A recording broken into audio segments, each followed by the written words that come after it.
At Healthfirst, we know a tight budget can make it tough to eat healthy. So here are some useful tips to help you shop.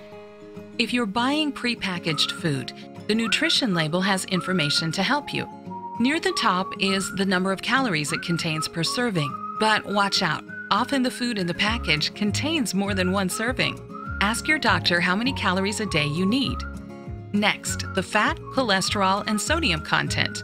Go for foods with lower levels of these because they increase your risk of heart disease and other illnesses. Then the carbohydrates and protein. You'll need these for a balanced diet. Getting enough dietary fiber is important, but you should limit your sugar intake. Lastly, vitamins and minerals. These keep your body healthy and your bones strong. Next, check out the exact ingredients. A really long list of ingredients is usually not good for you. Hard-to-read words are either added chemicals which aren't healthy or nutritious, or fat and sugar in disguise, or unhealthy levels of sodium. Always plan ahead for healthy meals and take a shopping list with you.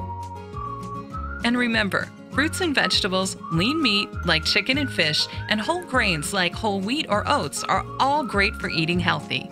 For more healthy tips and recipes, follow us on Facebook at Healthfirst NY.